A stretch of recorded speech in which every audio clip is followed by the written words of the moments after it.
I'm Brent Jeffries with Bierer Meters, Vice President of Field Operations and Safety Instructor. And I've been with Bierer Meters for about 10 years now. And our company is a family company, made in the USA. We build our products in South Carolina. And family owned since, gosh, 87, 89, something like that. Walter Bierer is my stepdad. He's raised me since I was about 5, so I call him my dad. Married my mom.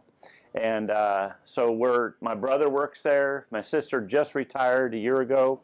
And my nephew works there. We have some family members, aunts, uncles, things like that. So we are a family company.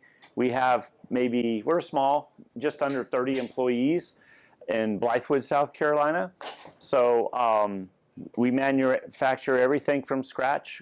Grounding assemblies, we have all of our own components to make a grounding assembly, jumpers, meters, of course you guys know all that, pole guards. But this here, what we're going to do is I'm going to present with you all something I've been doing for going on 8 years now.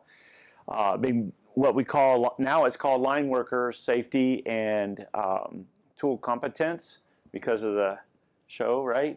But I actually like that name, so I'm just going to keep it from now on.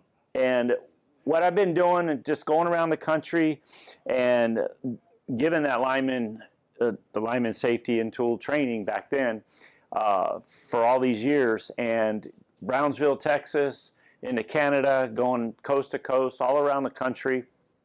Cooperatives, investor-owned, contractors, IOU, oh, I already said that, municipalities. So I've been in front of thousands of linemen around the country, tens of thousands. For the first 7 years, my traveling was maybe close to 50% of the work days, Monday through Friday. And so it was a lot of time on the road, but that was good. It was good for me to get immersed into the system, into our great, wonderful trade. And I've learned a lot from going to different locations, different mindsets, different ideals, different ways of doing things and thinking. I've heard so many stories from so many people, and basically these things that I hear, I am putting inside here, which is very small, and then I'm regurgitating. All right, so it's just been an amazing thing. So this is going to be a non-biased training. It's going to be, it doesn't matter if you're using our products or if you're using somebody else's. The training is exactly the same, and that's how we're going to present it. We're just going to simply use our tools for the presentation. All right. This is going to be open communication. You all can interrupt me, ask questions, and I'll actually stop a few times and ask if you have any questions. Typically, I'll go 2.5 hours for a presentation, so an hour and a half is cutting me a little short because I like to share a lot of detail, very thorough, a lot of incidences, a lot of prevention. I won't be able to talk about everything, or at least most everything, but we'll have a good time anyways. All right. You all, there's some contact information. We have a booth outside. You guys probably have seen it, and that's it. So, see how this works. Okay, it's a regular clicker. So 2 years ago, a little over 2 years ago, I was in the office, a little frustrated, traveling, like I said, all around the country, and I'm not seeing a change. I'm still hearing about incidences. I'm still hearing about serious injuries, fatalities, and it's like, man, Bierer Meters, we give about $1 million a year out of our profits to share safety and train safety. Everything we do, coming here, going to you all, when I visit El Paso Electric Company in about a month or so, we never charge. Okay, so we pay for it to give you guys safety. It doesn't matter if you're a customer or not. It's first come, first serve. We don't choose, pick and choose. We don't do that. Okay, it's the same across the board.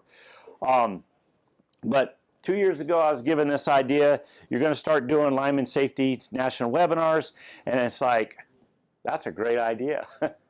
So I went to the very best consultants and trainers, Mac Turner, Jimmy Vaughn, and a few other folks.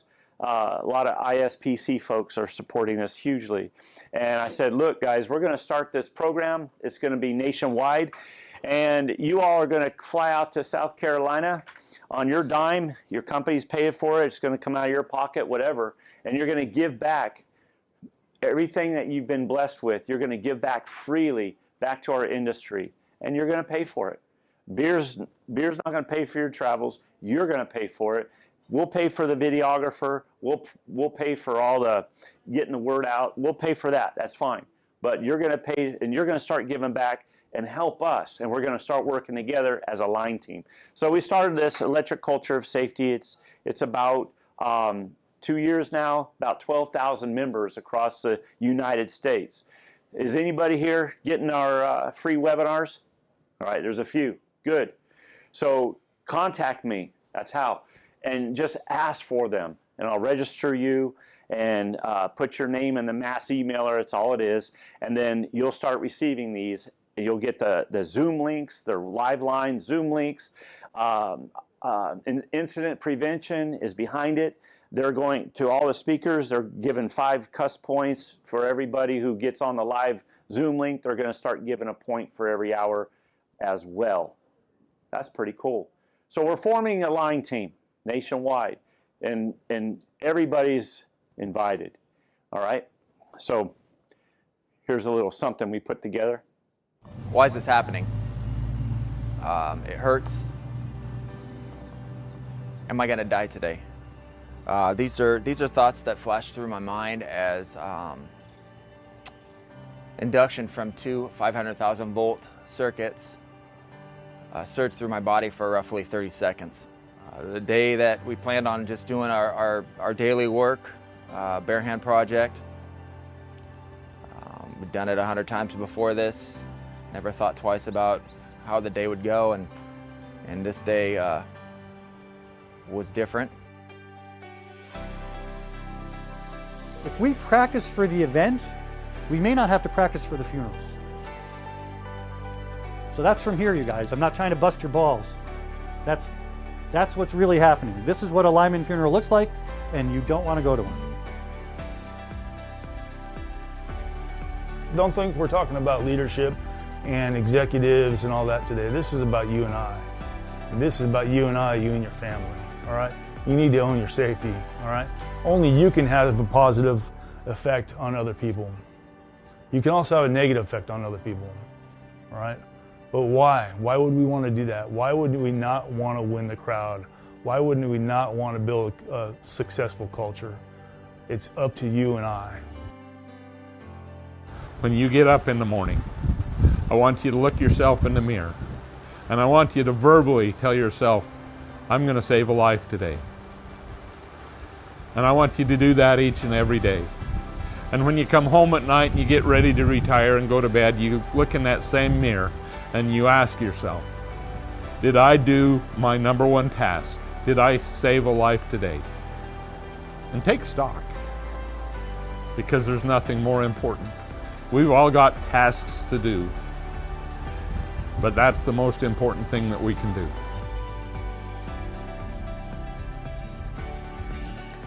And then I talk about this from a decision-making standpoint. These leaders have to be able to make decisions on the fly. And honestly, they have to be able to do this. Stop the job now. They have to make these decisions, and we have to empower them to make these decisions.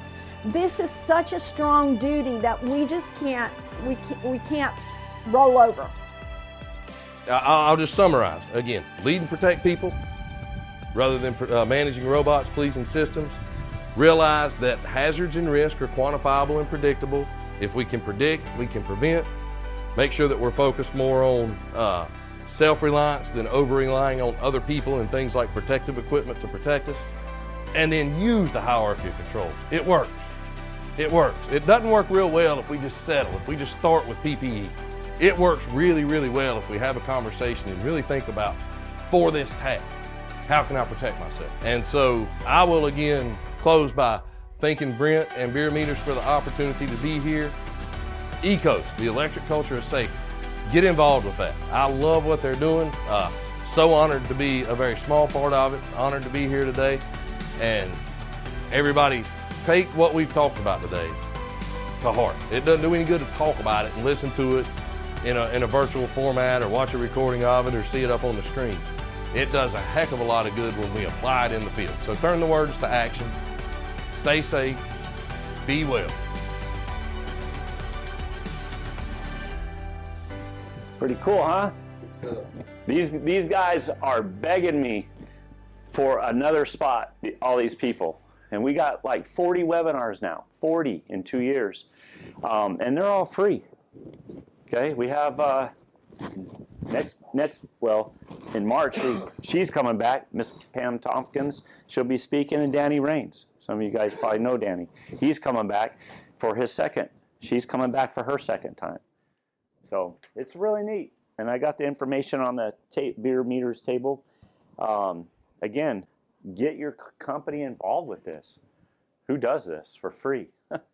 So anyways, it's kind of cool. It's a lot of fun. And I get it. What's weird is I get to hear all their dang stories. I'll take them out to dinner, my wife, and we'll spend an hour, maybe even 2 hours. Mike Starner came out and spoke a week or two ago, and I spent 2 hours with him. It's just like, man, I didn't want to stop. The time just like goes by. So what we're going to do is we're going to talk about this line worker safety and tool competence. But whatever the title is, whatever the topic is, if you're a leader or a trainer or a teacher as far as a particular subject, there's one thing that you all need to understand, that what we're doing, and what we're doing is human interaction. Is that right? Human interaction. It doesn't matter what title is up there. None of that. You're out training in the yard. You're doing some pole top rescue. You're tying in some banks. All right, changing out a cross arm. You're doing some safety training out in the field. You're showing the guys in the room, and maybe your conference room, some things. It doesn't matter what the topic is. If you are not involved in human reaction at that time in that topic, then you fail as a leader and as a trainer and a teacher. Do you all know that? You fail. Wonder why we're having so many issues. Everything Mike was saying as far as those deaths, 30 to 40 every single year, hasn't changed. Today you're going to know why. And it's been in front of your face the whole time. You're going to know why. So I've got to make it safe for you all, every one of you all here in this room. I've got to make it safe for you to, one, be included, right? Doesn't matter your background, doesn't matter your experience, it doesn't matter of anything at all. I've got to make it safe for this human interaction that you are included in this conversation, you are included in this. And it's got to be safe to learn. I was talking to a gentleman this morning, and he does a lot of training for apprentices, getting them through a program. And he says, man, it's amazing how these young folks, how their attention span is so short. And it's like every week I'm training and teaching them the same thing. It's like they forgot. Okay? There's so many things in our society today that are literally brain drains. Did you all know that? Okay? Look at the digital world that we live in. The digitalization of our world is literally causing us to lose that greatest gift that you have been given from birth. Because you were human interacting in the womb of your mama, right? That's human interaction. Her emotions you felt. When you kicked, she felt. When you were happy, she knew it. All right? When you were hungry and upset, she knew it. You were human interacting with your mama. And once you come out, everything out here tries to get that out of us, tries to remove that out of us, isolate and insulates us from one another. And I'll tell you what, if you go to any high school, any elementary school, any college, they're not teaching you that, how to interact. They don't teach you that. Does any line school do that? How to interact with other humans? How to communicate? Do they? Think about it. So it's got to be safe to be included, safe to learn. It's got to be safe to speak up. It's got to be safe to interact and participate, right? That's the third thing. And the fourth thing, it's got to be safe to challenge the status quo. Maybe there's a better idea. And if there is, please tell me.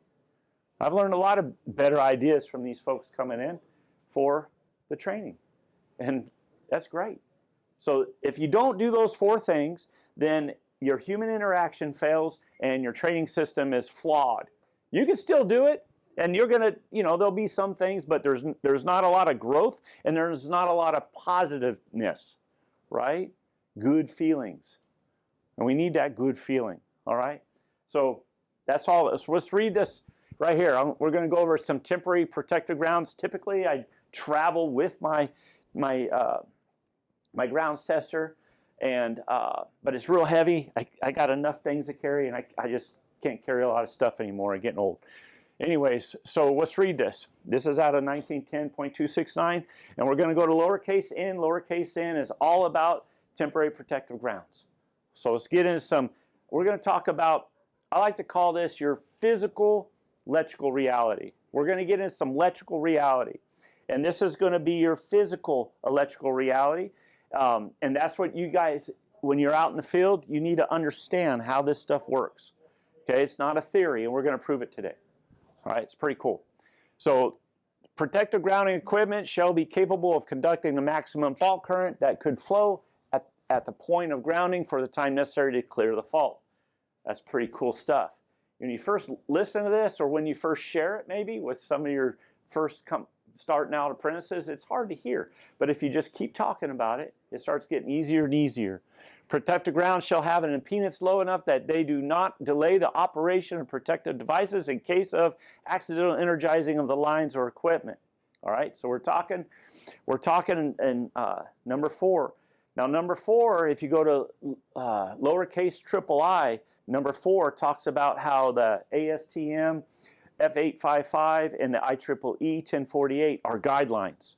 They're mentioned as guidelines. They're not part of the rules where you got to do it, but they're suggestions, guidelines, all right? And in those guidelines, it talks about electrically testing. It talks about physically mechanical test. It talks about visual testing. So I'm going to take a break and just let you. So this video you're about to see was done last year in Sulphur Springs Valley Electric Cooperative out of Benson, Arizona. I was coming through El Paso on my way to Southern California, and what's interesting is this was fun because in Benson, Arizona is where I grew up and went to high school. So these folks, after the training, I blew them up and said, hey, I might have actually dated your mama. I've used that before.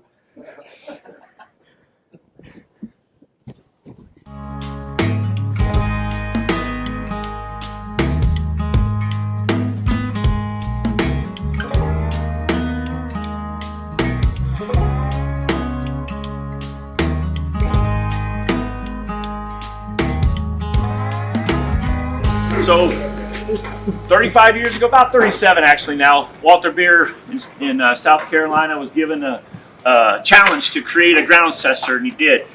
And this grounds tester puts true continuous current on the full assembly right here, from clamp to clamp.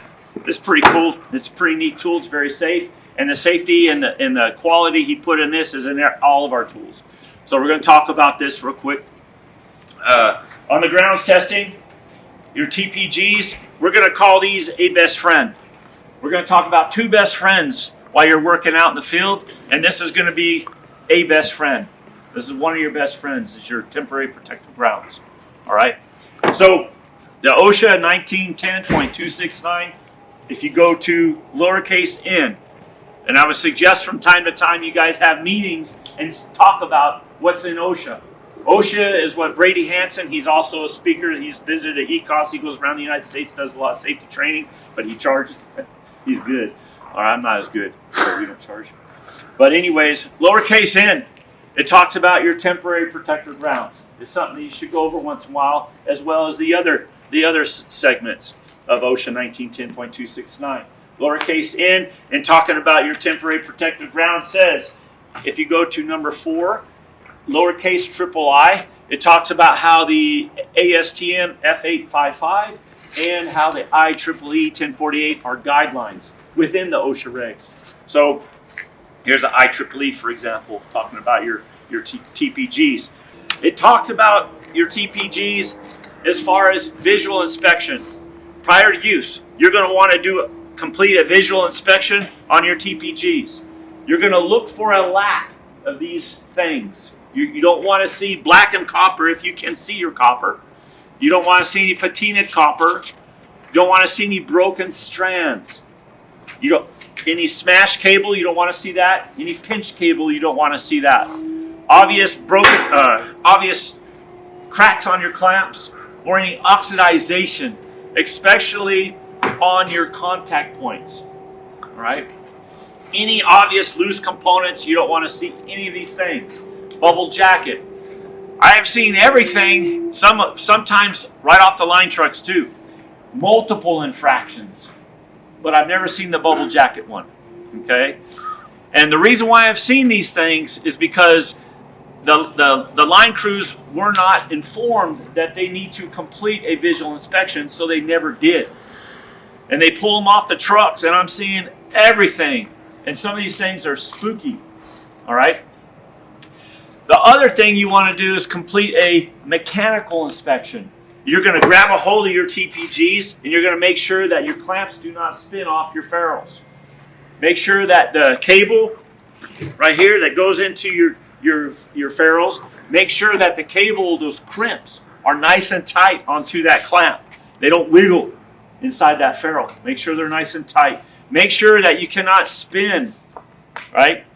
Make sure you perform a visual and a mechanical inspection prior to use. Check out your best friend.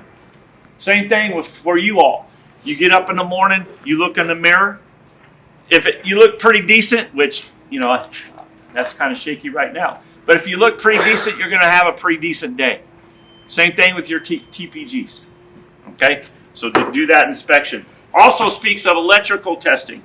The regs or the guidelines do not say how often. I don't understand that. I think it should be every 12 months. That's typical. What happens within a utility is every 12 months. I've heard of 24, which to me that's too long. 18. Some utilities were not inspecting electrically at all prior to me showing up. I give them a little education. They start testing. Okay, so we're going to do electrical tests. So what we're going to do here is, if you could see the meters, down here is a continuous current meter. It requires 165 amp for number 2 cable. We suggest a 1/aught or a 2/aught because they're less flimsy. If they're flimsy, you can get broken strands over time easier. If they're stiffer, the strands don't tend to break as easy. And we're going to simply let me jack this up a little bit. Give a little lift kit. We're going to go ahead to about 165 amps on this bottom meter right here. And when we test, we want to test the cable when it's in parallel. All right, so we got a little over 165 amps, and we got a 0.22 voltage drop. The chart requires a 0.24 voltage drop or less, so this passes. The reason why we create a parallel, we're mimicking a parallel situation, is when you're using your TPGs out in the field, this is how you want to use them as well. When you set up your EPZ, you're going to go from point A to point B in a straight, basically, line. You're going to have some droopage, obviously, but you're not going to have any coils. All right? Not going to have any coils. You're not going to have, if your TPGs are too long, they're too long. You're not going to create a coil, get some electrical tape, and let them hang on those conductors nice and pretty with a coil. If they're on your truck reel, if they're on your ground reel on your truck, you want to pull those TPGs all the way off your reel, and you want to lay them on the ground in a parallel configuration. You don't want any coils. And if they're on your reel, they're coiled. You all ever seen a video of TPGs getting hit by a high current? And what happens? Explosion. And that cable chases, it runs away from itself. And if something's in the way, it's going to get hit. If you're in the way, you're going to get hit. All right, so you don't want to do that. So you always do the test in parallel. We recommend a 2x12 running 2x4s and have it pre-measured. Lay your cable in that channel that you created and built, and then just do a quick test. This is very quick. It's done. It passed. So then you're going to put a date stamp somewhere on your cable, somewhere that shows you when it was tested last. You could get skipped if you are on an outage or storm restoration. You could get skipped, and so verify that your date stamp is in compliance with your program. Okay, it's real simple. Now what we're going to do is we're going to create a coil here, which you don't want to have in the field. And what happens is, by creating a coil, that creates a magnetic field. Again, this is your reality, right? We're not talking theory. I'm going to go up to about 300 amps to that magnet. It's kind of exciting. That missing a leg here. I got to take this in for repair. That light went out. It's 307 amps. All right. So you guys see this right here? You see that magnet? All right. That's what you don't want, is that magnetic field. It creates a magnetic field. It wants to try to escape from itself. It creates resistance, and it creates thermal activity. All right. Resistance creates a thermal activity. All right. So let's go parallel. Let's look at it. This is how it's going to look when you're hanging from point A to point B. Right here. A little smooth. A lot smoother. Okay? So just remember that when you go home and you see your wife or your husband, make sure that you're not all coiled up. Keep it smooth. And you might have children. Huh? You got to keep it real, right? Any questions about temporary protected grounds, testing, maintenance, anything at all? Good? All right. So the batteries. It's important to recognize that the battery test is just a battery test on everybody's tools. It's not a true test on a live no voltage source. Some folks say, well, you can, and their own tools, they'll say, well, you can stick it into a 120 socket, you can touch the battery of the truck, the alternator, and you can brush it on your shirt, but that's not a high voltage true test. That makes no sense. I just heard this morning, gentlemen speaking, telling me about all this. That makes no sense. We want you to always test your tool on a live no voltage source. We'll talk about that. That's real, and that's what you always want to do, is you want to be real. This is not real. Feels good maybe if you're alone by yourself, okay, but it's not real. All right. So the battery test, whether it's a push button or our switch plate test position, horn of light. You just want to see and hear. That's it. If you see and hear, the battery's good. Test over. That's real simple. Again, there's no transformer inside stepping up anybody's tools to high voltage. It ain't there. Okay. I was at a utility several years ago, large one, and they were training all their linemen, a lot of linemen, for decades, that the battery test was a true live known voltage source test for your tool. I'm not kidding. They got mad at me. And I just asked them real quick, where's the transformer stepping up to high voltage? They shut up, changed their work methods. I like that. I think that's wonderful. If the battery's bad, all you got to do is take out the quick change, tap out the 9 volt, put a good 9 volt in, put the quick change back in, retest. If you still don't see in here, then you got to ship it to South Carolina. We'll fix it. We built it. Okay? We built it. Analog, you just want to see that needle hard all the way. If it's partial or not moving, the battery's bad. If you change out the battery and it still does the same thing, same results, send it in for repair. Tag it. Now, my favorite tool of all time for voltage indicator, voltage meter, is digital. One, they're more accurate. Two, there's no moving parts. So they're more robust. All right? So the battery test, again, switch plate, test position. Well, this doesn't have a test position. It's just all the way. I'll hold it. Okay. Is there analog in the? I mean, is there a battery in the analog one too? Yep. I don't recall that. Yep. Oh, that was a different device though. But okay. Yeah. Just wanted to ask. Ours is battery. Okay. Yeah. Pretty much everybody's has a battery. Okay. You ready? Okay. So digital. Remember I said they give you more information. They're more accurate. Boom. 8.5 volts. That's more information, right? You know what the voltage is on that battery. And you know it, right? It's more accurate. More information. I like more information. This is a lot of utilities, contractors, they're going to the digital through attrition. As they need more meters, they're going to digital because they're learning this fact. Okay? So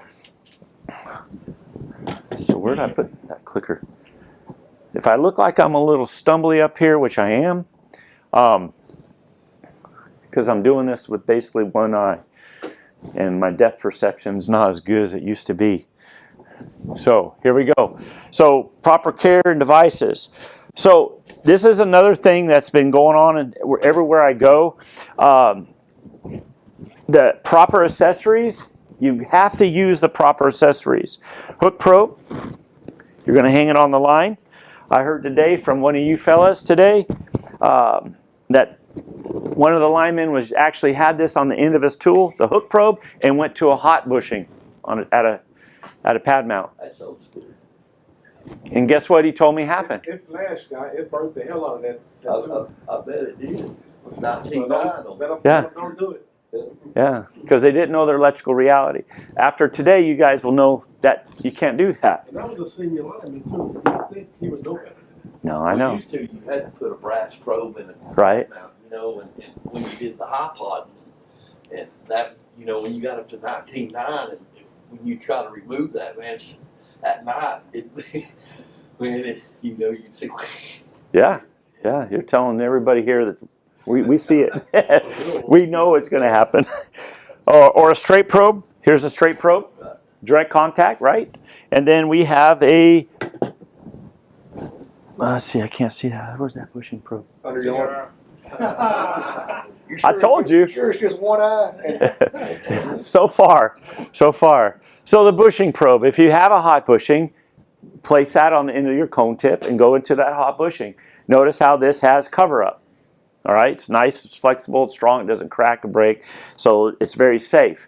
I was doing some training this last spring, a year ago, in Ohio, and I saw one of the meters there, it wasn't ours, and they had a big chunk of metal on the end of the meter, and they were using that to go into the hot bushings. And I, seriously, like, that's how they did it for whoever knows how long, and then I showed them this, and boom. Changes. It's great. All right. Care. You got to make sure that your probes on anybody's tools, you don't have dirt, grease, stickers. You can clean them with your hot stick wipes. Take care of them. Just look for any visible signs of a crack or something like that. We can replace the housings if need be. You know, drop it out of a bucket truck, whatever. But just do a visual inspection. Okay. And then, so that's kind of simple, and that's with everybody's tools. Take care of them the same. Put them in transit. Make sure they're in the box or the bag so they stay safe and protected. This math, I went to college for. This is a math equation. I went to college engineering, electrical engineering, for about 2.5 years, and learned all kinds of equations that today I can't even remember. So they weren't really useful, obviously, and I decided I needed to quit college and start my own company, work outside, work with my hands. I don't want to sit in a cubicle. And college is great for some people, and they do wonderful, and they're great for our communities and folks, but man, I couldn't be inside. So this equation, x plus y equals z, you see it? X is your conductor, regardless if it's energized or de-energized. This equation you always got to remember, because this you will use in your lifetime and sharing with others. Y is tool functionality. That's the why behind the tool. You got to know the why. How many times have you received new phasing sets, new testing equipment, and you put them in the truck, you got this work order, you got to go, a task to go take care of, you got these new tools, and you are never explained how they even work. And you're supposed to trust these tools with your life. That's amazing. So we're going to go over that. Equals, Z equals safety and accurate information gathering. Typically when we're going, oh, we're in phase, close that switch. Or, you know, this is our circuit, it's good, it's de-energized, or hey, our system voltage is, we see it. All right, but that's not the case. We're not looking for that indication. We're looking for, one is safety. You're using it, you're trusting the tool with your life. So the Z, first of all, and always has been, is safety. It's a test equipment, piece of test equipment. So the Z is safety and accurate information gathering. So we're going to show you guys how to get to that. The functionality is, everybody's tools are the same. Whether they're non-contact, whether they're contact, whether they're corded, or whether they're wireless. Everybody's tools works just like this. Here's the why. They make contact with the conductor, and the tool couples with that capacitance. It looks at the current. The tool, this part of the tool, looks at the current in relation to the ground plane. Always remember that that's the ground plane, not this. This is part of the safety part. All right? That's the ground plane that the tool is designed to look at, not this part, not this here. All right? So always remember that. And it gives you the voltage indication. It lets you know if you're in phase or out of phase. All right? Lets you know what that potential is. That's how they function. That's how they always done. Okay? Any questions with that? This is good. And this is important because a lot of times you guys will get out there and your crews will call you back and possibly say, hey, this system voltage looks really strange. And so if you know the equation, then you know the factors that are creating that equals. And in position where the tool is, where the body is, where your guy is, everything. All these things play a factor. Okay, and we're going to talk about that. Protect the line limit. I'm trying to go fast because I got some really good stuff I've never talked about before at the end. So I want to make sure I put it in because it's really good stuff. It was blowing me away yesterday, going over it again. How to get some tissue. All right, here we go. So a line limit, ASTM, the 1796 says, hey, you got to put a line limit, a suggestion, right? ASTM, suggestion to put a line limit. It's about 2.5 inches down. And the reason why you got a line limit there is because you're all are going to share with your guys, your gals out in the field that are using these tools. You're going to share with them the fact that the resistors are right there behind that line limit. So in other words, if that's true, and you know how the tools work, right? Because it's looking at current in relation to the ground plane. So if it's looking at current's flowing through it. Has to in order to give you the indication. The tools are energized. So if the tools are energized, you need to know that the resistors that are right there that protect the tool and ultimately protect the line worker using the tool. Correct? So this is a reminder. So what you're going to do is you're going to create a sphere. You're going to train this, okay? Everybody's tools. You're going to create a sphere around that tool from the front all the way to the back. And that sphere, we're going to call her your other best friend. We're going to call her your air dielectric. Always take care of the air dielectric. Always take care of her. If you're using these tools and you've got a bleed wire right here next to the tool, if you're using these, you got another hot phase or a hot bus near the meter head and you're on another hot phase here, you're going to have an arc flash, right? With the current coming through the tool here, you got primary over here, you got a bleed wire here, ground plane, current's flowing through it, you're going to have an arc flash, all right? So always create a sphere. That tight cabinet, create a sphere. We'll talk about mitigation if you have issues with that. Okay, that's pretty good. You guys get this so far? Pretty simple. But what's amazing is as we go through the tool, then you can apply it to the person using the tool too. That's important. Remember, air dielectric? Okay, keep that. Okay. All right, here we go. So if you're using these tools, anybody's tools, we don't want to short stick, corded, wireless, it don't matter. We don't want a short stick. All right. What happens? We want to train 36 inches back, hand guard, electrical tape, whatever, to denote that 36 inches back. We recommend 36 inches back. Boom. And the reason why, remember, because you want to create that air dielectric between you and the tool, gloves on or not. And the reason why is because it's looking at the current to the ground plane. Your bodies, which you are all borrowing for a short time, is from dirt and water. It's not who you are at all. You're just borrowing it for a short time. And it's pretty short. Man, it's going by faster the older we get, huh?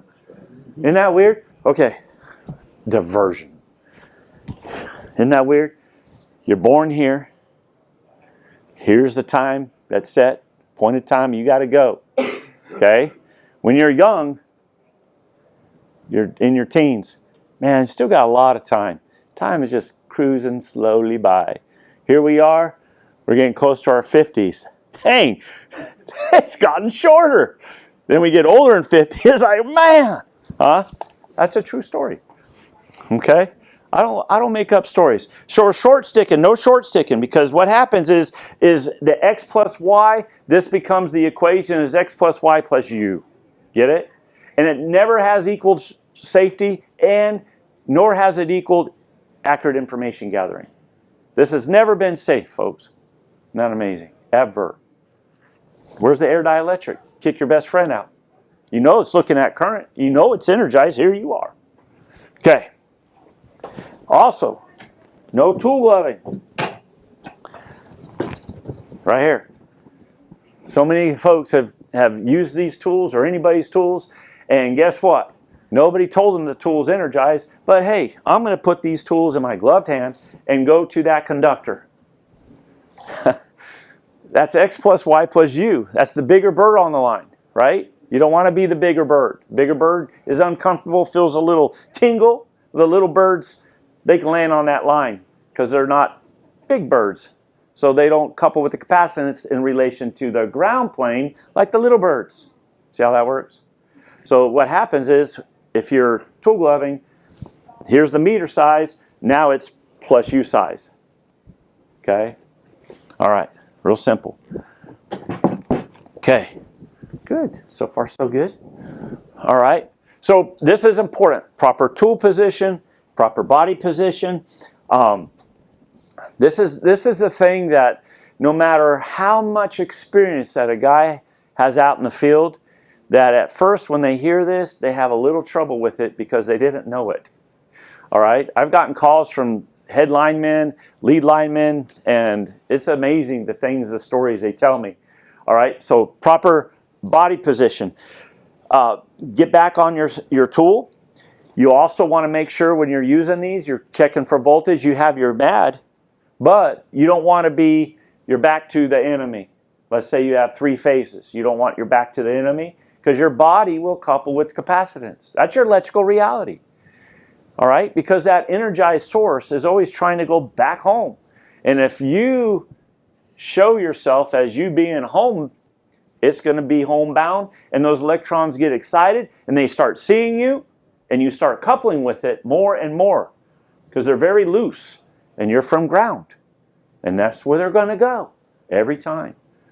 If you are short sticking, what happens is, and you're working with some potential, that potential can hit you, go through the tool the other direction.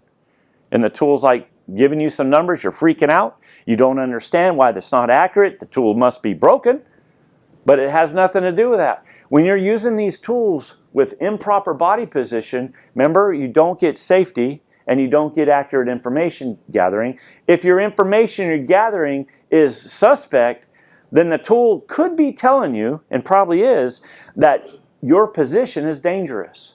Think about it. It's actually warning you something's going on. If you're getting a high reading, maybe the tool's saying, you know what, you got 3 phases here, you got a horizontal stack, you got 3 phases here, and you know what, you're by that pole ground. Not only that, but this other phase is pretty close to your tool. So you're picking up that. So now you're starting to do some phase to phase, out of phase with your tool, and the tool's telling you that. You see how that works? So it's got a little higher reading than you expect. It's amazing. It's fun just to practice and get to know how they work in different environments. but safely. But it's good to see these different readings. Oh, it's like, wow, yeah, well, that makes sense. Why? Because I understand electrical reality. The meter here is close to that pole ground. The meter here is close to that substation.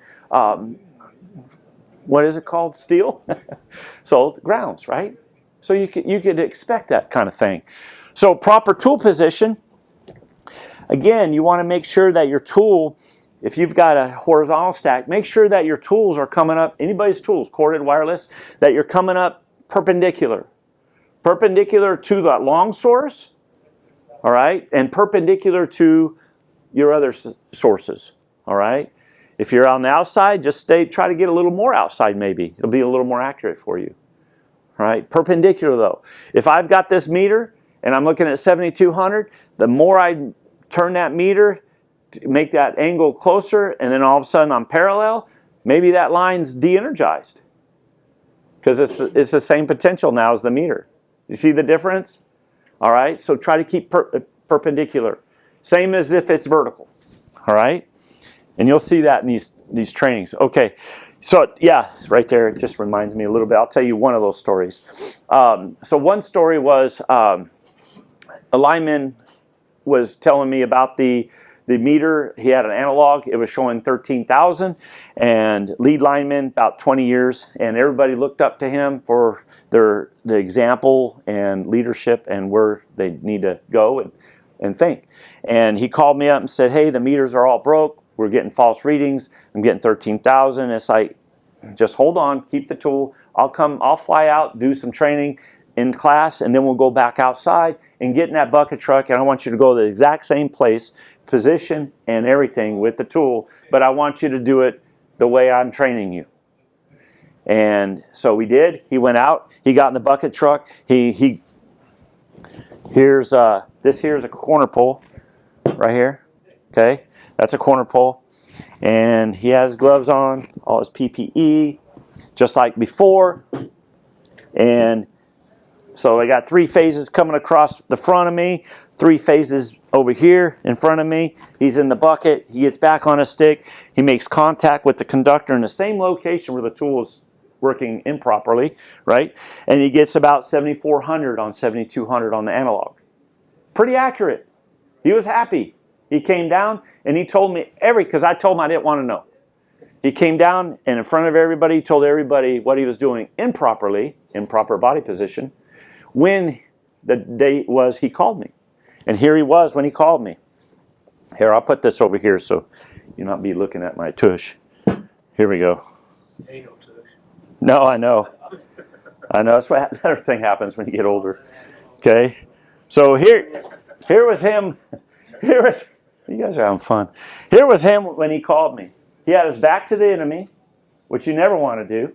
All right? And if it's not leashed, this is leashed. If it's not leashed and that thing can go free out of its cage easily and you're around it, that's your enemy. Always treat it as enemy. That's how you train it. Okay? It's your enemy. And he was short sticking.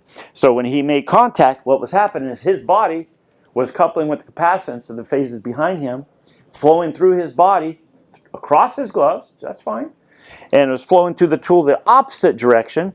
This conductor, that current was flowing through the tool the proper direction in relation to the ground plane and himself, and he was getting 13,000. So he was a living, breathing phasing tool. Okay, he was. His own body. It's amazing.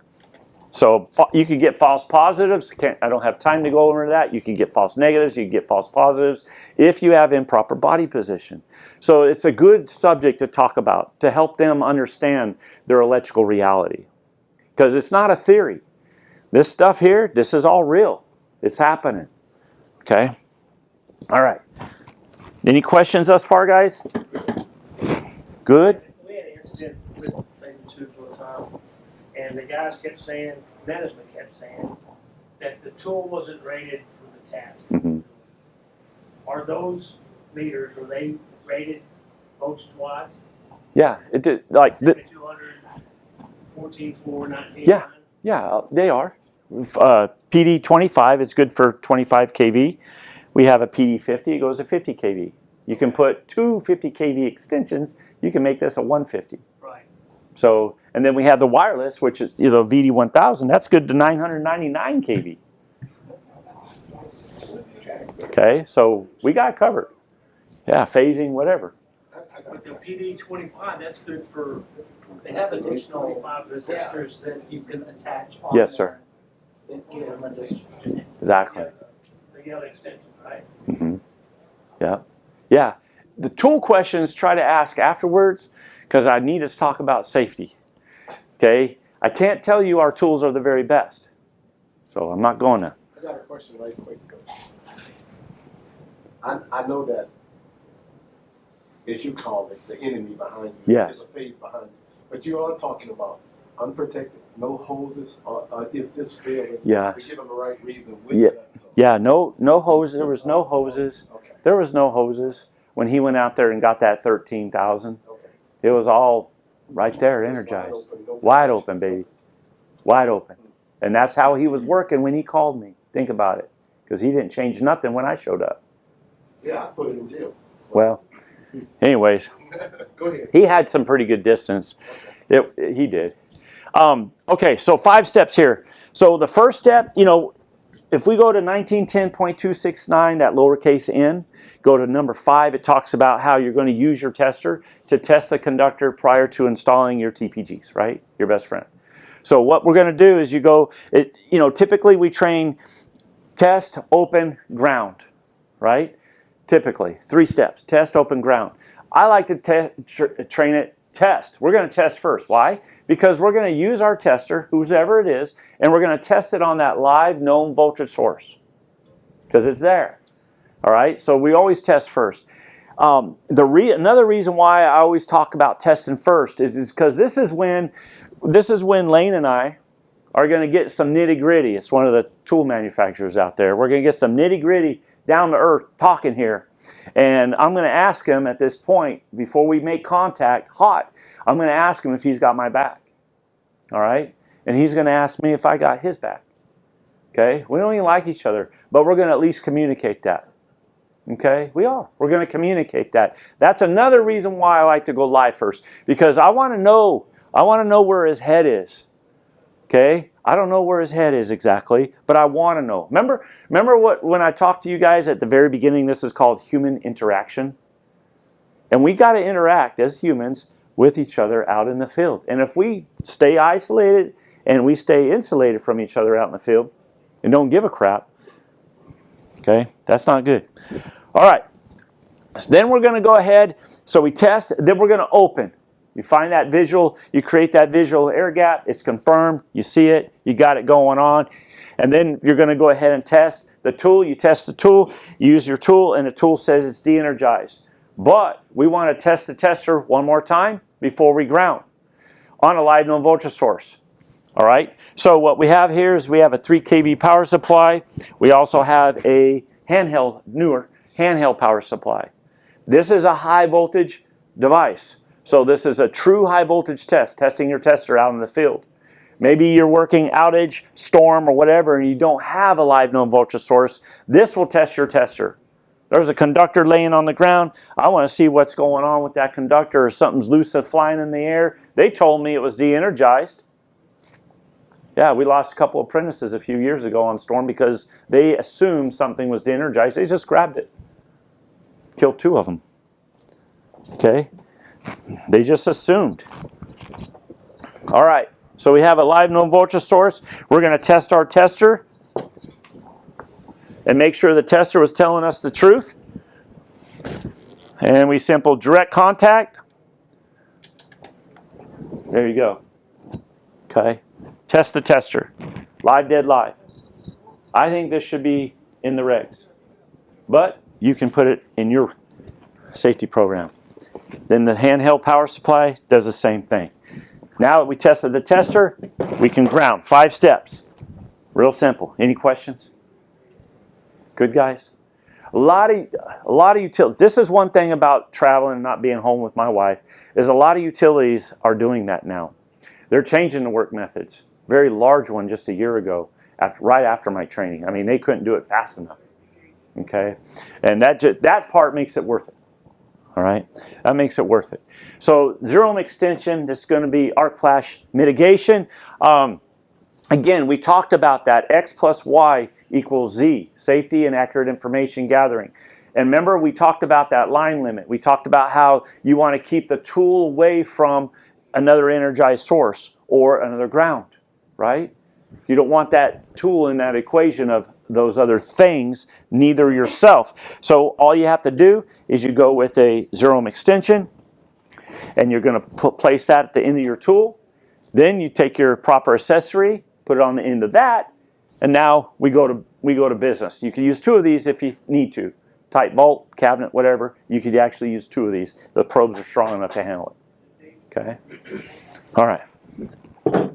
So that is going into a lot of folks' kits. They call us and say, hey, we ought to arc flash. We don't trust your tools no more. I've gotten this call several times after I do the line workers training and tool competence training.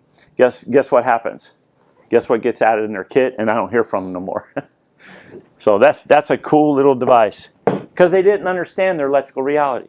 That's all. All right? That's all it is. Okay. How are we doing? I want to cruise through this. Okay. Now this is a good one. Yes. You what? Yeah. This is a good one. What's that? Yeah. I'm going to need it now. Okay. You ready? No, and the reason why he's giving me a hard time is because we're doing what he's about to do, and it's like, I don't get no voltage. It's like, what happened? Something's broke because the power supply was off. Okay? So he's giving me a hard time, rightly so. Okay, Lane, you ready? All right, so what we're going to do is I'm going to be this lineman, and I'm going to come to this source, and I'm going to use the testing equipment, and I'm going to use it properly. And this is important. Watch. Hey, you guys, you could go to Bierer YouTube channel. We have tons of safety training videos. Tons of them. And they're free. I mean, all kinds of subjects. So just use them and snag them. Okay? That's what we do. All right, you ready, buddy? Yes, sir. Okay. Mr. Lane's going to look at my boot. I've done this with overshoes, with gloves, without gloves. The numbers are never changing. Reading 1 volt. 1 volt, okay? The numbers don't change, whether I got PPE on or not. 2 volts, okay? Inside. Oh, you got the glove, okay. Oh, get my back. Get my above the belt, though. 5 volt. 5 volt, Yes, sir. okay. All right, do you guys see? I'm working safe. We're on this energized source, and am I or am I not? And this is not high current either. The voltage is there, but it's not high current. It's not a lot of power. And am I or am I not coupling and energizing with my work? Am I? Yep. So even when you're using safe work practices, you're out of the mad zone. Even when you're doing all these things, wearing PPE, none of that matters. Because your electrical reality is that it's coupling with your body because you're ground plane. Huh? This doesn't change nothing. Your electrical reality is you are coupling with your work to some measurable degree. You just don't want to ever cross that red line. But it's happening. Okay, it's still happening. Okay, let's short stick. Okay, buddy. 3 volts, 4 volts, 4 volts, okay. Glove, 8 volts, okay. Back, 10 volts. 10 volts. Was that higher? Yep. See what happens when you start taking shortcuts, when you start trying to work production and work fast, got to get this job done. You start doing these things, and when you do these things, what's happening is you're allowing that energized source to get happy and get excited, and it's coupling with you more. And it's like, oh, you're teasing it. And you give it that one opportunity.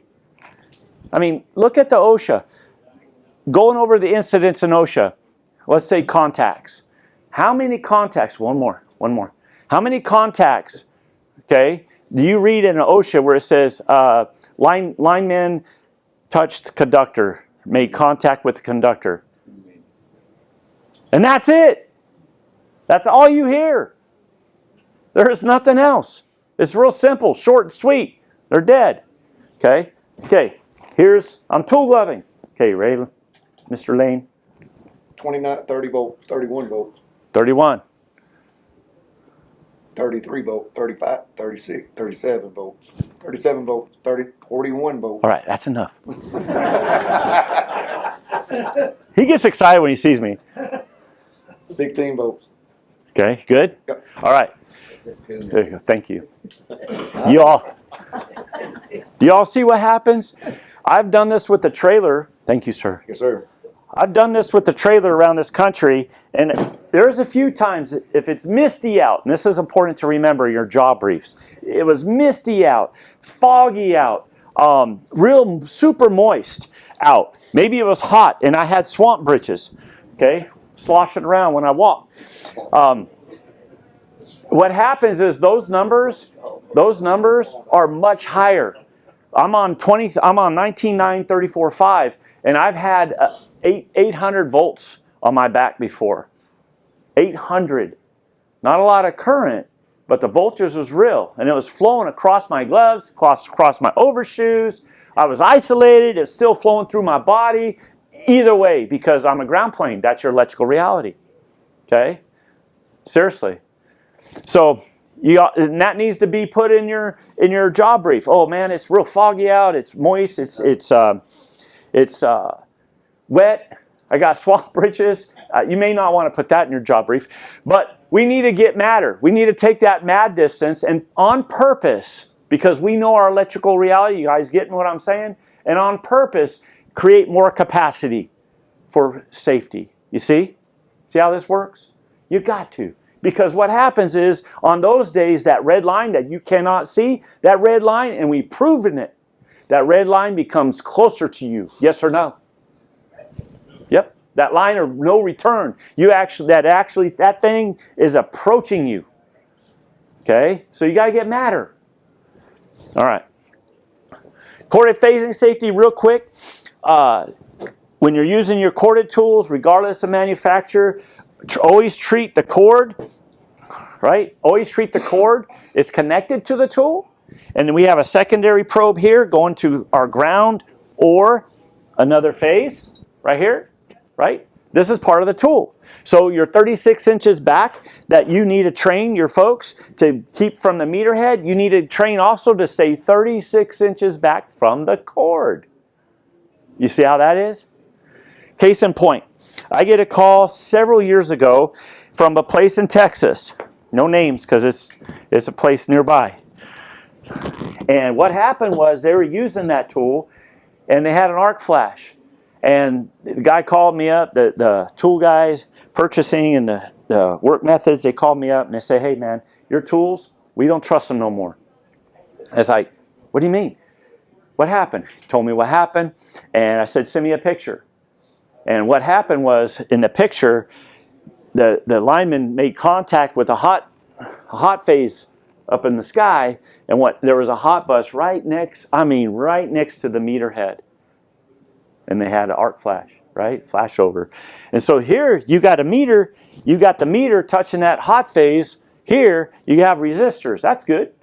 But that hot phase that was here, that's full potential. That's bad. Going to ground. Sure enough, boom. They had an explosion. That full potential just raced down that cord. You couldn't even watch it race down that cord. It was so quick. Hit that secondary probe, blew up there, and the cord was all in little pieces. Just instant. They dropped everything and went running screaming. They did. The linemen were there, and they told me the story. Thank goodness they were both, there was two of them, both able to tell me the story. What if, when they were doing that job, they were not training their linemen to be 36 inches away from the cord? What if that cord was next to the thigh? What if the cord was by his ankle? He would either lose both legs, one leg, or be dead. And maybe both of them.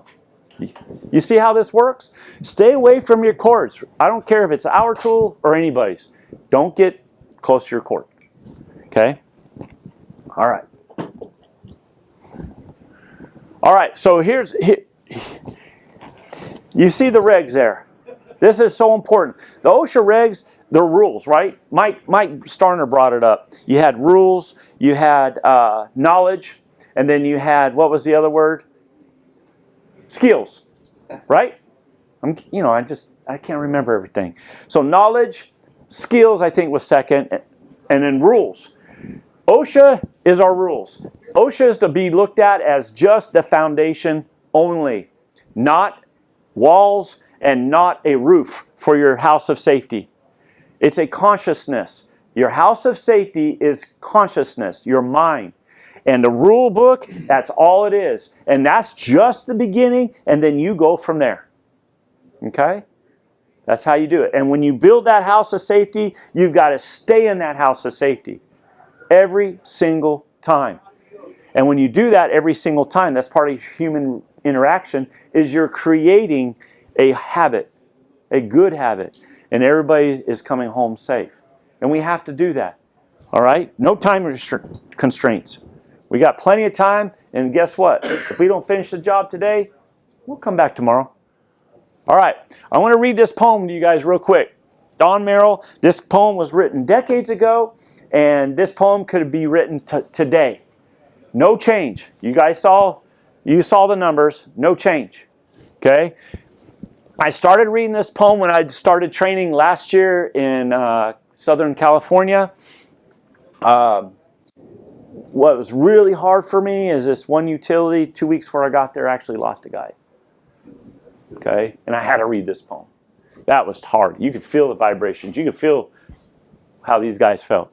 Could have saved a life that day, but I chose to look the other way. It wasn't that I didn't care. I had the time and I was there.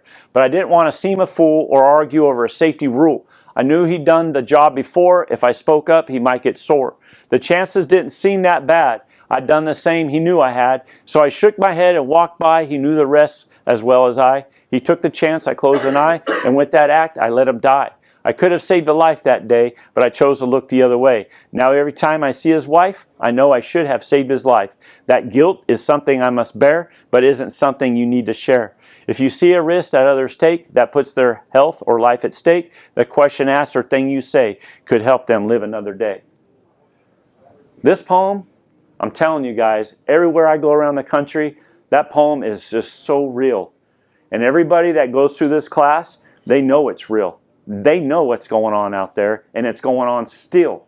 You all know it. Okay? It's got to stop. But how do we get that? How do we get there? All right, here we go. See that guy? That picture was from last year. You all ever see that picture? Last year. Okay? Integrity. Performing tasks with line team uprightness. You all hear that? Line team. That's what, remember I told you about ECOS. We're forming a line team. You got to have that in your utility, in your contracting company. You've got to have that line team mentality, right? It's got to be a team. We're not a family. Families sometimes don't like each other. They break up, okay? We got to be a team. And sometimes the guy on your team that's in your front line with you, trying to win that game, sometimes you don't like that guy that's playing on that team with you. But when you're a team, you do it for the team's reason, not your own head or your own thoughts and feelings and attitude. You do it for the team. All right? Uprightness, whether you're training alone or working together with your line crew. That's not a line team. Okay? Discipline, your code of behavior develops the essence and character of your line team, whether win, lose, or catastrophe. Either way, you always go line team. This picture here was sent to me. I get these things all the time from one of the speakers of ECOS, and he sent that to me, and he says, Brent, I'm frustrated. I've talked to my foreman. He's running the crew. This is what I see. This is a fatality awaiting to happen. This is a SIF awaiting to happen. If he doesn't care about organization of his equipment at all, do you think he cares about organizing and safety for his people? Do you? Is that leadership? Remember, human interaction. It's got to be safe to what? Be included. He's selfish. He's not including nobody. Everybody's separated from him because it's all about him. So, first step, it ain't there. Here we go. All right, Javelina. I used to hunt a lot in Arizona. Good. I used to hunt a lot in Arizona, and I had an experience with javelina. All right, had my bow, and you guys see what complacency says there. So I wanted to try something. I wanted to try, and I predicted it would happen. You know, you guys are very intelligent. You guys are gifted. And any of you all done any line work for more than 10 years? Anybody? Most? Okay, pretty much probably everybody. A PhD takes an average about 9 years or so. You all know that? So, in other words, you all have a PhD in line work. You're friggin' intelligent. I have gone to so many places, and it's horrible. And I've had operations managers, just a few, and a few safety people, just a few. They'll say something to me before I start training. Now, Brent, keep this simple, because these guys are just not that smart. I kid you not. That is the worst thing that you could possibly say. If you're saying it, you're thinking it. And you're thinking it, your actions prove it. All right? I'm telling you, it's bad. So what I did is I predicted this, because I'm not a genius, but I'm pretty smart. And I was on this boulder looking for the javelina. The sun was at my back, so the javelina were in my front. And, well, they weren't there yet. They were going to be coming, and I knew this was a good spot. It had water, prickly pears, and the slope facing the sunset. So it's nice and warm. They like that when it's wintertime. So anyways, I'm sitting on this big boulder, and all of a sudden I hear the javelina coming, dragging their feet, snorting and grunting. And then they come, and they bed down right below the big rock I'm on. I'm like, what the heck? All right, talk about picking your spot. And it's like, man, and I'm thinking, instantly I'm starting to think with that arrow, which one is the boar? Which one's the biggest hog here? Which one? And I'm looking all around, and I find them. And it's like, this is way too easy. I'm not going to do this. So I noticed on that big rock, there were some little rocks. And I took a little rock, and I predicted that I could throw this little rock in the midst of them, and they would get scared, run, and maybe come back. And I threw that rock in the middle of them. They ran about 80 feet, and then they grunted, they stopped, they grunted, they started talking to each other, and then they came right back. What? And there was another little rock, and before I threw it, I thought, you know what? I bet they run halfway, and then they'll come back. I threw the rock, they ran halfway, they came back. I had a third rock, and I predicted that this time they'll probably stand up and won't go nowhere. You see how this complacency works? I threw the rock, they jumped up, looked at each other, and then they laid right back down. And then what happened was, and that arrow, now think about that. That arrow was electricity. That arrow, that big hog, that represented pride. That represented pride, and that represented attitude. That big hog. And that electricity would have taken him out. The electricity would do it. I had mercy, and I didn't do it. Okay? I stood up, and I said, hey guys, what's going on? They ran, and it was like watching an old western where the horses run in the sunset, and all you see is dust. That's what they did. They were gone. Okay? But see, they couldn't predict that rock or that situation or that scenario that they were experiencing. They couldn't predict that there was something warning them, a red flag that was warning. They should have stopped and paused and got together and had a huddle. We do a job brief, but what about a huddle when we have a thing that comes up that just doesn't seem right? This seems strange. Let's talk about it. Okay? And they wouldn't have came back if they would have huddled. Have a little hog huddle. Double H. They wouldn't have came back that first time. All right. So accountability. I'm going to talk. I don't have time for that. And that maybe a little. We got till 2:30, right? Okay. So this is a lot of stuff. Accountability. Just real quick. Those are some disciplines and what we need to learn. But accountability. So there was a guy that was working, changing out a broke pole with his buddy. They were changing out a broke pole. The circuits was energized. They knew the circuits were energized. They knew that. It was not a secret. They got there, and what happened was 20-year journeyman lineman at this moment went into the truck. At the same time, the guy that was pulling the log out of the trailer, the boom hits the energized circuit. The other guy, 20-year journeyman lineman, was in the truck. Instantly, dead. Instantly, his wife lost her husband. Instantly, those kids lost their dad. Completely predictable. Now let me ask you guys, accountability. There's two accountabilities. There's personal and there's mutual. Personal is what you did before you got to work. Did you stay up real late drinking beers with your buddies and now you're at work? Really? You should not be at that job because someone could get hurt. Do you see how this is going? If you've got a bad attitude and you're bringing it to work, you have no personal accountability. That attitude's got to stay away from the job site, stay away from the service center. Can't come into the line team at all. All right? Now, so that's personal accountability. Mutual accountability is how you behave, how you act, and the tasks that you do when you're on the job site together. Mutual accountability. So let me ask you, the personal accountability, we don't know. We have no clue. All right? Root cause analysis won't ever look at that, by the way. Think about that. The mutual accountability, check this out. The guy that was using the boom, he didn't know where his buddy was. Apparently, he didn't know where the line was. Apparently, he was just getting the log out of the trailer. That's the only thing on his mind at that moment, log out of the trailer. No concern with the energized source, no concern about his buddy. Was that mutual accountability? No. Now think about this. Let's bring it about in the other way. The guy that 20-year journeyman lineman, he got smoked. When he went in that truck, at the same moment that his buddy, friends, by the way, was pulling that log out of the trailer, do you think that his friend, the 20-year journeyman lineman going into the truck that got smoked, do you think he had mutual accountability? No, that's a good answer. That's right. Because now, his friend who was pulling the log out of the trailer survives. He lives.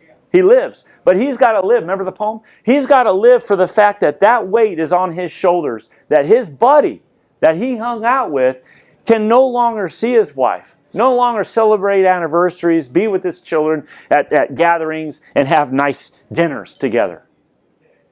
Seeing grandma and grandpa. So there's no accountability with the guy, mutual accountability, that got smoked. Okay? All right. Oh, wait. Can this go backwards? Hey, good. Etymology of environment. This is so important. I'm a deep studier. Okay? And etymology is a study of languages back in the old days. And the reason why I like to study etymology of languages, not just dictionary, what they call it, but I want to know what they meant by these words we use today back hundreds of years ago. Because back then, hundreds of years ago, guess what? They weren't watered down, which today they are. Think about that.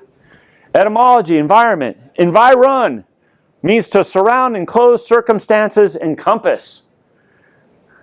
Mente, that's your mind and consciousness. See, when we talk about environments on a job brief, we skip over the fact that your mind is surrounded and encompassed with something. Is it good? Is it positive? Don't know. Let's ask each other, how do you feel today? Let's talk to each other. You can do that. Hey, man, are you having, I noticed, this and that. Are you okay, man? We're here for you. We need to talk. Human interaction. You're changing out a broke pole? That's human interaction. It's not changing out a broke pole. You see what I mean? Focus on the part that's the important part first. Or the other part that you're there for is going to fail. Okay? All right. Listen. Buy this guy's book. I don't know anything about him. This book is about human interaction. I want to help you become more effective as you interact with others, coworkers, friends, family, really anyone. In the book, I define the path to inclusion and innovation based on psychological safety. Psychological safety means that you feel safe interacting with others without fear that you'll be embarrassed or punished in some way. The pattern I share in the book is a universal pattern that I've discovered as I've worked with teams and organizations around the world. It's also, quite frankly, the key to happy and healthy relationships. We all have an inborn need to do 4 things when we interact with each other. First, we want to feel included. That's number 1. We long to belong. Humans need to be accepted before they need to be heard. Second, we want to feel safe to learn and grow. That means being able to ask questions, give and receive feedback, experiment, and even make mistakes. Third, we want to feel safe to contribute. That means being able to participate as a member of the team, using our talents and abilities to make a difference. And fourth, we want to be able to challenge the way we do things, to look around and say, you know what, it's time to change, and I have an idea about how to make things better. These are the 4 stages of psychological safety. 1, to feel included. 2, to feel safe to learn. 3, to feel safe to contribute. And 4th, to feel safe to challenge the status quo. We thrive in environments that respect us and allow us to do these 4 things. If we can't do them, if it's emotionally expensive, fear shuts us down. It triggers what we call the self-censoring instinct. And when that happens, we hold back and manage personal risk. And we're not happy or reaching our potential.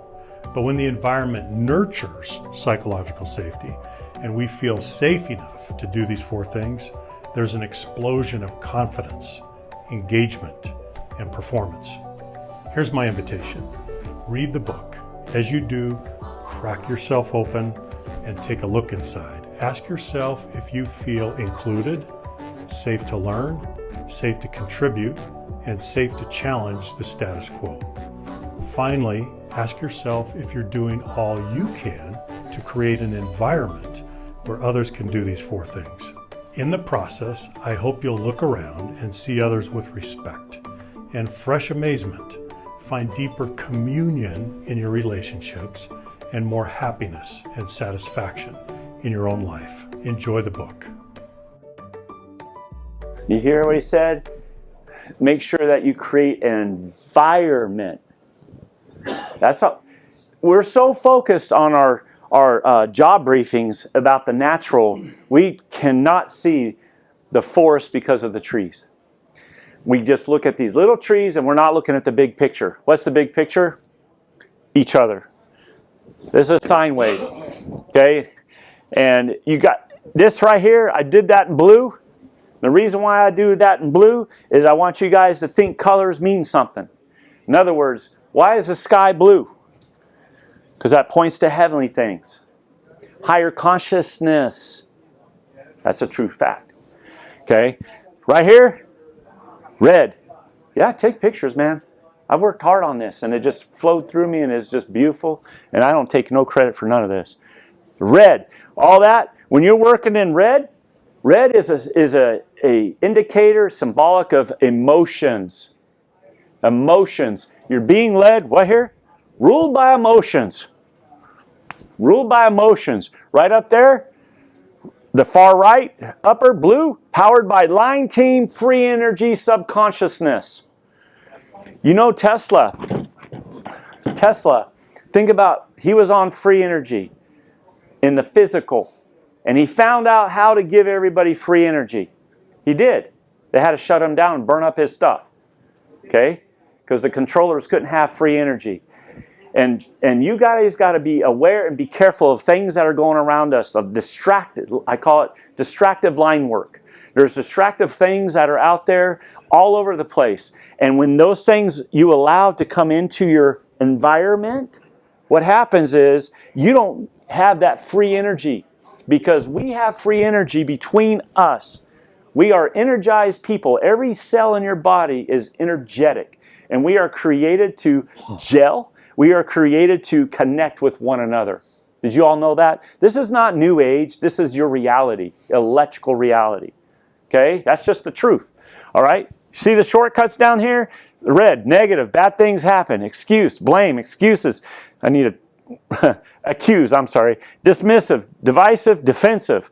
Complacency, isolation, unsatisfied, cultivating learned helplessness. You're literally teaching learned helplessness. That's your class. That's your classroom that you teach from your actions and your attitude. Go up here, working safely, enjoying life, family and friends, connectivity, connecting with one another, line team, attitude, boom, higher consciousness, accountability, interested, unifying, openness to feedback, authentic, positive, good things happen. You guys see the difference? Okay, now watch this. And you guys want any of these slides? I don't care. Just contact me. Okay, we're going to skip this. We don't have time. This is an amazing. Get a picture real quick, because I ain't going to talk about it.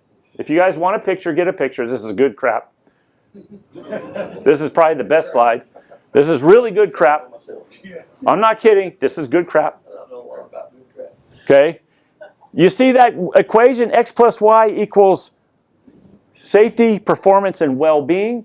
All right? This is your electrical reality with one another. This is your conscious electric reality. There's two electric realities. The one we don't talk about no more, that's why we get hurt. Think about that. Okay? So if you don't have it, just come. So right here, no task is more valuable than human life. Working safely is a condition of employment. That means your behavior. That means your attitude. That also means your environment. That's part of working safely. Think about it. Every time we have a safety stand down because of an incident, what do we do? What do we do? The same thing that we did the last time. Training, right? Training. Oh, let's talk about safety. Let's go over the rule book. Do we ever talk about one another connecting? No.